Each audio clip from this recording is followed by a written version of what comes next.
By the word activity, you can clearly understand the activity term refers whether the employee is working or not. In order to understand activity precisely, we also distribute the activity synopsis in two parts, which is the summary and the detailed view. In the summary view, you can see an overview of your employees depending on what was the actual activity percentage of your employee size, which you can also bifurcate based on whatever teams you have created. You can also see the top most used application, URLs, and the category of applications they are accessing. This still holds a place where you can segregate the entire report base into the date range which you are looking for. In the detail view, you can see the reports again in team-wise order and also specifically for user-wise. As you can see, we also bifurcate in order to give you a proper understanding through a graphical analysis in working time trends and activity trends, depending on whatever date range you are looking for the report again. Considering for an all user report, if we want to address the user report in activity, you can see a concrete data of my organization where the report of last 7 days is reflecting right on my screen. As you can see the first report which is coming out for a particular user, there are 4 analytical measures to understand the activity of the employee.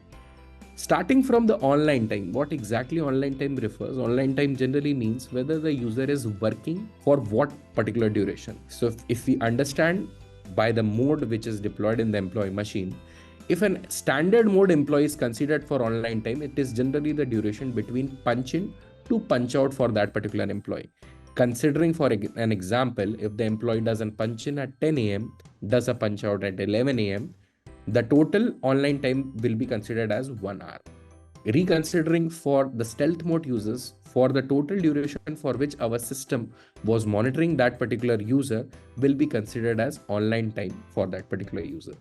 Now moving on to the next synopsis, which is the active time. What does active time basically mean? As you can understand, for the duration out of the online time for which the system of the user was reported to be active. By active, we clearly understand if there were some activities done by the employee in regular intervals. As you can understand, an activity on a system can only be done through a key press or a mouse click done by the employee, which you can clearly see from here. Whatever the number of key press and mouse click done by the employee in that particular interval are clearly available here, which you can obviously average out the data and see in a much better view. Out of the active time, as we understood, if the employee is doing a regular key press and mouse click in a regular interval, we mean the regular time interval to be 3 minutes precisely, which is 180 seconds. If the employee fails to do a key press or mouse click within 180 seconds, automatically the time gets redirected to idle time. His entire calculation gets calculated under idle time, which you can obviously reduce to 2 minutes or 1 minute, depending on whatever use case defines your particular customization.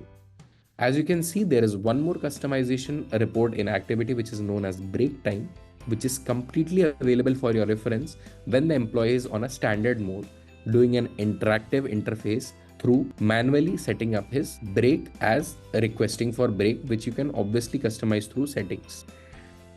Thank you folks for your understanding. We wish you best of luck and a productive time with We360.ai. Thank you.